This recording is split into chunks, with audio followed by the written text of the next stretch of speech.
చాలా స్పష్టంగా సో గత 5 సంవత్సరాల్లో ఎందుకు ఎప్పుడు మాట్లాడలేదు? అనేక సందర్భాల్లో మీకు అవకాశం ఉండదు కదా, మోదీ గారితోటైనా దీనికి సంబంధించి డిస్కస్ చేయొచ్చు కదా. అయితే ఇంకొక డౌట్ వస్తుంది నాకు పార్థసారథి గారు. చాలా సందర్భాల్లో జగన్మోహన్ రెడ్డి గారు తిరుమల వెళ్ళినప్పుడల్లా కూడా మోదీ గారికి వెంకటేశ్వర స్వామి వారి యొక్క విగ్రహంతో పాటు ఒక శాల్వా, అదేవిధంగా శ్రీవారి లడ్డు కూడా ఇచ్చేవారు. బట్ ఆ లడ్డుకి నార్మల్గా భక్తులకి ఇచ్చే లడ్డుకి ఏమైనా డిఫరెన్స్ ఉందా? బ్రహ్మానాయుడు గారు, నాకు వంగవీటి నరేంద్ర గారు మాట్లాడేటువంటి ఆయన అయితే చాలా హుందాగానే, గౌరవంగానే, మంచిగానే మాట్లాడారని చెప్పేసి నేనైతే అభినందించాలనుకుంటున్నాను. అంటే ఎవరెవరు తప్పులు చేసినా కూడా వాళ్ళందరినీ కూడా మాట్లాడాలనేటువంటి విషయం.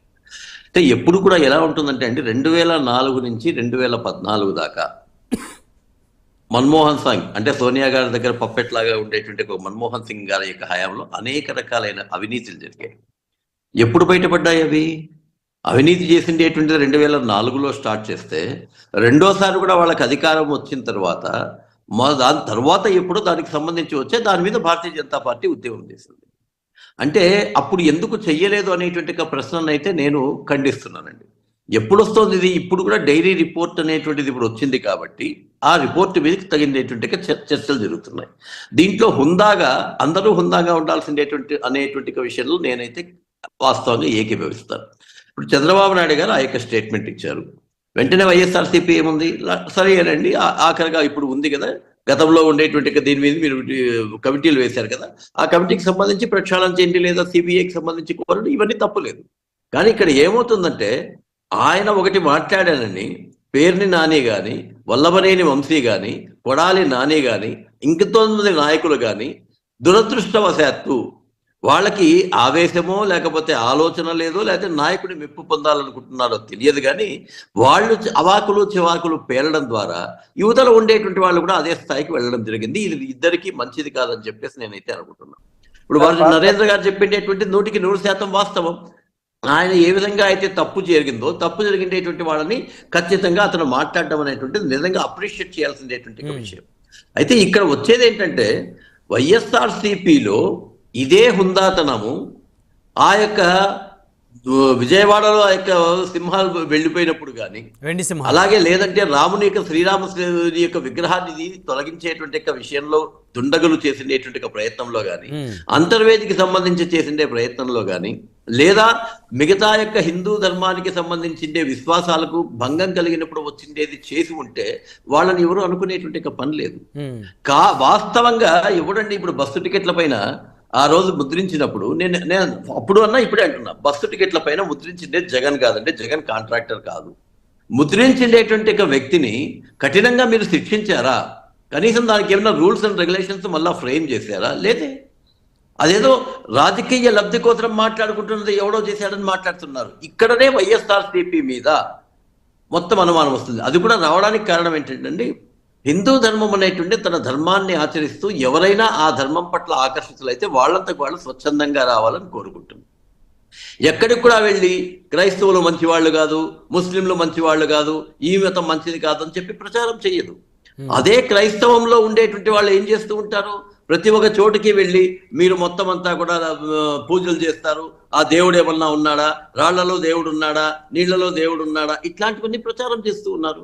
దాన్ని కంట్రోల్ చేయాల్సినటువంటి బాధ్యత ప్రభుత్వాల మీద ఉంటుంది. అవి చేయడం లేదనేటువంటిదే మొత్తం సమస్య వచ్చేటువంటిది. నేను యాక్చువల్గా మా కదిరిలో ఉన్నప్పుడు అండి, క్రైస్తవులు మొట్టమొదట ఒక భజన చేస్తూ వచ్చేవాళ్ళు. సంతోషం, అందరము స్వాగతించేటువంటి వాళ్ళం, నేను చూస్తూ ఉండేటువంటి వాళ్ళం. సెకండ్ అంతా అయిపోయిన తర్వాత దేవస్థానం ముందరకు వచ్చి కరపత్రాలు ఇవ్వడం మొదలు పెట్టారు. అయ్యా, దేవస్థానం దగ్గర ఎందుకు ఇస్తారు, ఇంకెక్కడన్నా చేయండి. మత మార్పిడి కోసమా? మత మార్పిడి కోసం అండి. Okay okay. చాలా అంటే ఆ యొక్క పదాలు వింటే, మా దేవుడు టెంకాయ అడుగునా, మా దేవుడు ఈ యొక్క ఇది అడుగునా, ఇట్లాంటి యొక్క వ్యాఖ్యలన్నీ చేసేటువంటి వాళ్ళు. ఒకసారి తర్వాత లక్ష్మీనరసింహస్వామి దేవస్థానం లోపలికి వచ్చేసి అక్కడ కరపత్రాలు పంచుతుంటే, అప్పుడు నేను 82లో అనుకుంటాను నేను వచ్చాను. వచ్చిన తర్వాత మేము గౌరవంగా చెప్పాం, వినకపోయే వాళ్ళకి పోలీస్ కంప్లైంట్ ఇచ్చాం.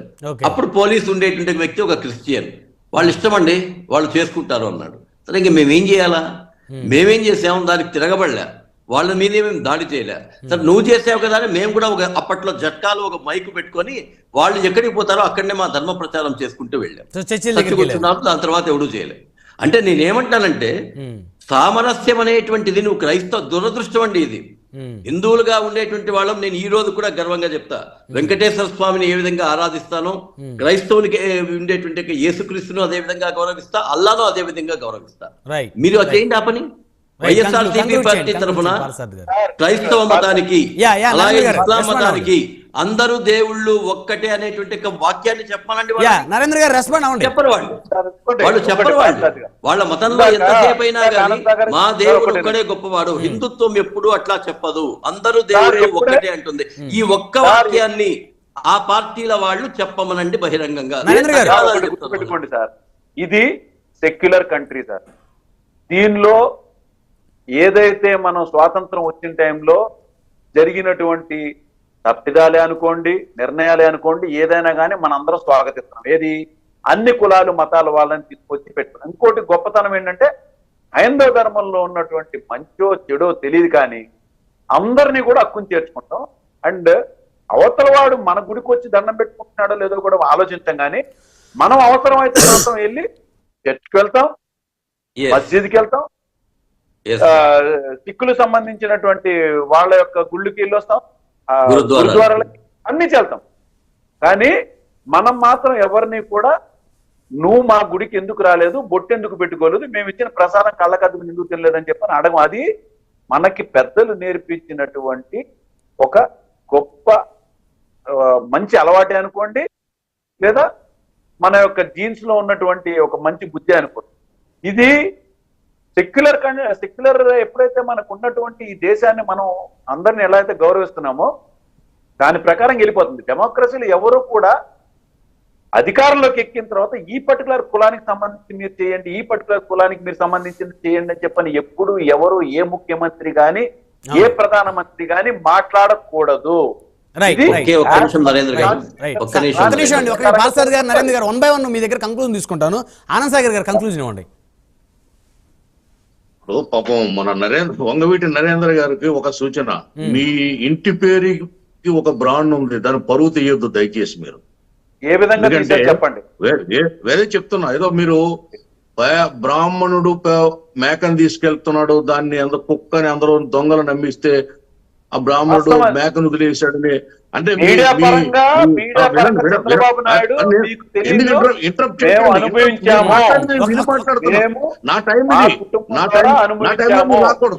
నా టైంలో మీరు రాకూడదు. దయచేసి మాట్లాడకండి, దయచేసి మాట్లాడండి. ఒక్క నిమిషం నరేంద్ర గారు, వారు అయిపోయిన తర్వాత వారు దాని మీద మీరు రెస్పాండ్ అవుతారు. మీరు మాట్లాడింది నేను ఆశాంతం విన్నాను, చాలా ప్రశాంతంగా. వారి అభిప్రాయం వారు చెప్తున్నారు ఆనంద్ సాగర్ గారు, దానికి తప్పట్ట. ఇంతవరకు డిగ్నిఫైడ్ గా జరిగింది డిబేట్. మీరు ఇప్పుడు మధ్యలో వస్తే నేను రేజ్ అవ్వాల్సి ఉంటుంది. అది కరెక్ట్ కాదు. హోందాగా చేసుకుందాం. మీరు ఏదో పాపం ఆయన మోసపోయాడు జగన్మోహన్ రెడ్డి, చంద్రబాబు నాయుడు గారు ఆయన్ని మేకను కుక్క అంటే జనాలు నమ్మేసి చంద్రబాబు నాయుడు గారు వెనకాల పడిపోయారని ప్రపంచాన్ని మీరు చాలా చిన్న చూపుగా మాట్లాడుతున్నారు. మొన్న 3 నెలల ముందు జరిగిన ఎన్నికల్లో ప్రజలు మీ ప్రభుత్వాన్ని చిత్తుగా ఓడించి 11 సీట్లతో వైనాట్ 175 అంటే 11 సీట్లతో పెట్టారంటే మీరు తప్పులు చేయకుండా, మీరు ప్రజల్ని హింసించకుండా, ప్రజల్లో చెడ్డ పేరు తెచ్చుకోకుండా జరిగిందా? మీరు ఇంకొక అవివేకంగా ఏం మాట్లాడుతున్నారంటే మీరు వెళ్ళినప్పుడు ప్రసాదంలో పురుగు ఉందని, అది వెయిట్ తక్కువ ఉందని మాట్లాడుతున్నారు. అవన్నీ మీ దానికి ఇప్పుడు మనం జరిగే చర్చకి, లేదా ఇప్పుడు రాష్ట్రంలో దేశంలో జరుగుతున్న చర్చకి ఏమైనా సంబంధం ఉందా? మానవతకు తప్పు, ప్రభుత్వం చేసిన వ్యాపారం, ప్రభుత్వం చేసిన కల్తీ. మిమ్మల్ని ఒక ప్రశ్న అడిగారు బ్రహ్మనాయుడు గారు, మీరు సమాధానం చెప్పలేదు. మీరు 15 సార్లు ల్యాబ్కు పంపినప్పుడు అది క్వాలిటీ లేదని చెప్పినప్పుడు ఏఆర్ డైరీని ఎందుకు బ్లాక్ లిస్ట్ లో పెట్టలేదంటే దానికి సమాధానం చెప్పరు మీరు. మేము మాట్లాడినదే ఏఆర్ డైరీ పంపిన నెయ్యిని మీరు 15 సార్లు వెనక్కి పంపినప్పుడు దాన్ని ఎందుకు బ్లాక్ లిస్ట్ లో పెట్టలేదు, దాన్ని ఎందుకు నిషేధించలేదు, దీనికి సమాధానం చెప్పండి. అంతేగాని మీరు కళ్ళబొల్ల కబుర్లు చెప్పి అక్కడ వ్యాపారం చేశారనేది మేము చెప్తున్నాం. అక్కడ వ్యాపారం చేశారు, కల్తీ సామాన్లు కొన్నారు, అనేక అభివృద్ధి కార్యక్రమాలకు పాల్పడ్డారు. రూముల్లో బాత్రూమ్ రూములు రెంట్ పెంచారు మీరు. ఆ పూజలకి రేట్లు పెంచారు మీరు. పూజలకి రేట్లు పెంచి, టికెట్ల రేట్లు పెంచి, మీరు బెడ్షీట్లు బాగోలేకుండా, రూములు బాగోలేకుండా సర్వనాశనం చేసి అక్కడ వాతావరణాన్ని అక్కడ కొల్లగొట్టి కొండలు దోచుకుని మీరు ఇప్పుడు నీతి కౌరులు చెప్తారా? మేము మాట్లాడేది మీ ప్రభుత్వ అవినీతి గురించి. రైట్ రైట్ మానవ రైట్ తప్పులు రైట్ ఆనంద్ సాగర్ గారు పురుగు వచ్చిందనో, ఏదో వచ్చిందనో, ఇది వచ్చిందనేది కాదు ఇక్కడ. రైట్ ఆనంద్ సాగర్ గారు, ఆనంద్ సాగర్ గారు లడ్డు తయారీలో మీరు వాడిన వస్తువులు నాసిరకం వస్తువులని మీ ప్లీజ్ ఐదేళ్ల ప్లీజ్ ఆనంద్ సాగర్ గారు సమయం లేదు. తప్పులు పెట్టారు. రైట్ నరేంద్ర గారు కంక్లూజన్ ఇవ్వండి. నరేంద్ర గారు మీరు ఏదైతే ఆ లడ్డు బాగోలేదు. ఒక్క నిమిషం ఆనంద్ సాగర్ గారు. బాగోలేదు. చిరతపులి వస్తే మనుషుల్ని చంపితే స్టిక్ ఇచ్చారు మీరు. ఎన్ని కోట్లు కొల్లగొట్టారు ఆ స్టిక్ తో? స్టిక్ తో చిరతపుల్ని ఎవడైనా కొట్టగలుగుతాడా?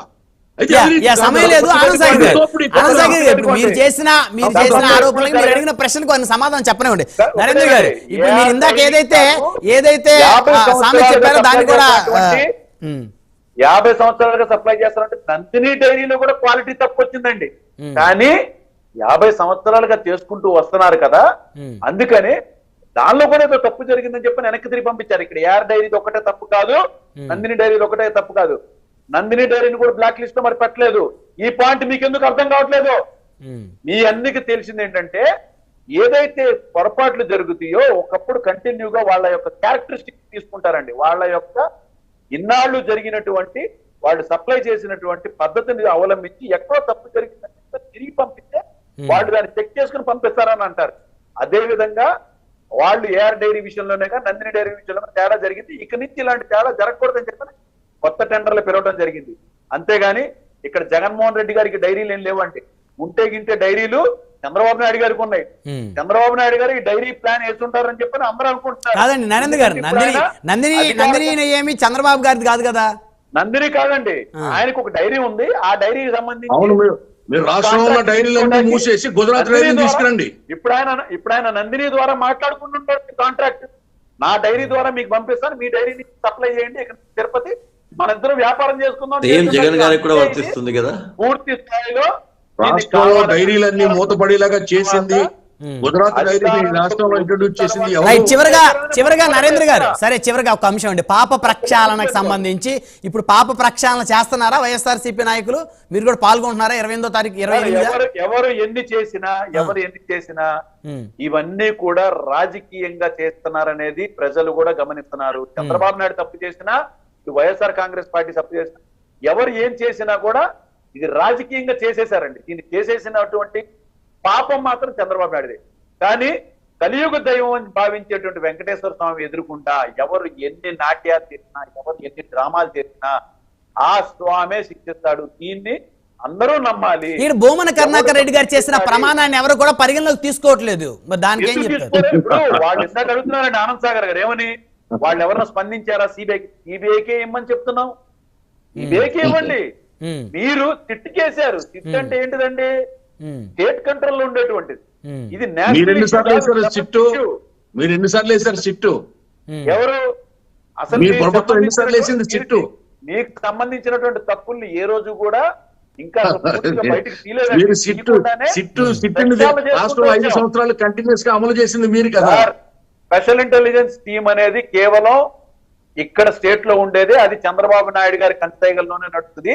ఇది స్టేట్ ఇష్యూ కాదు, నేషనల్ ఇష్యూ కాదు, ప్రపంచ ఇష్యూ. తప్పనిసరిగా సిబిఐకి ఇవ్వండి అని చెప్పని జగన్మోహన్ రెడ్డి గారు చాలా స్పష్టంగా చెప్పారు. ఎవరైతే నాయకులు మా తరఫున మాట్లాడుతున్నారో వాళ్ళు కూడా రెడీగా ఉన్నారు. ఎవరైతే ఇంతకు ముందు టీటీడీ చైర్మన్లు చేశారో వాళ్ళు కూడా ఏమంటున్నారంటే, మేము కుటుంబ సమేతంగా వస్తాము అన్నదానికి ఎక్కడంటే చంద్రబాబు నాయుడు మంతలేదు. వచ్చి మేము అక్కడ తడిబట్టలతో కూర్చొని ఇదే వెంకటేశ్వర స్వామి మీద అందరికీ నమ్మకం ఉంది కాబట్టి అక్కడ ప్రమాణం చేస్తాము. కరెక్టే నరేంద్ర గారు, వారు చేసే ప్రమాణాన్ని వీరు నమ్మట్లేదు కదా, ఎట్లా మరి? సార్ ఒకటండి, వాళ్ళు మేము తప్పు చేసాం తప్పు చేయలేదనే దాన్ని వాళ్ళు ఎట్లాగా నిర్ణయం తీసేసుకుని మాట్లాడుకుంటున్నారో, ఇప్పుడు ప్రమాణం చేసిన దాన్ని కూడా వాళ్ళు నమ్మట్లేదు. ఎందుకంటే వాళ్ళు ఒక ఫిక్స్డ్ ఫ్రేమ్ పెట్టేసుకున్నారు.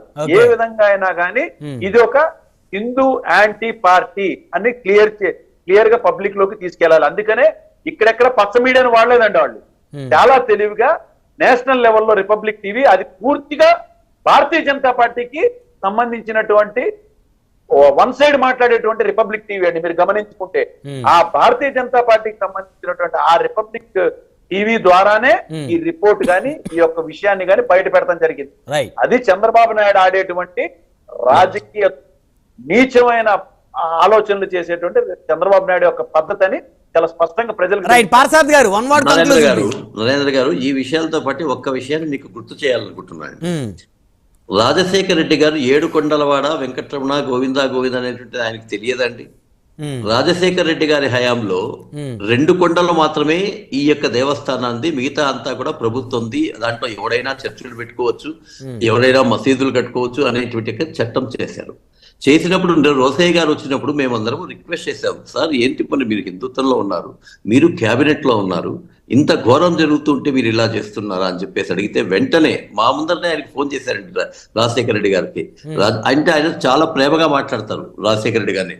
రాజశేఖర, ఏంటి ఇలా చేస్తున్నావు నువ్వు, దేవుడు 7 కొండల వాడిని 2 కొండలు చేశావేంటయ్యా, అసలు నీ దగ్గర నుంచి సీఎం ఆఫీస్ నుంచి ఈ విధంగా ఆర్డర్ వచ్చింది, వెంటనే దాన్ని ప్రక్షాళన చేయంటే ఆ రోజు రాజశేఖర రెడ్డి గారు మాత్రం ఖచ్చితంగా దాన్ని తీసేస్తారండి. అంటే నేను ఇక్కడ ఏమంటున్నానంటే ఆలోచన విధానంలో ఏ విధంగా ఉంటుందంటే, దురదృష్టవశాత్తు క్రైస్తవము మరియు ఇస్లాంలో ఉండేటువంటి వాళ్ళ మతాన్ని వాళ్ళు ఆచరించుకోవడం కంటే దాంట్లో ఉన్నటువంటి కొన్ని పొరపాటు వాక్యాలను తీసుకొని హిందువులందరినీ మతం మార్చాలనేటువంటి ఆలోచన ఉంటుంది.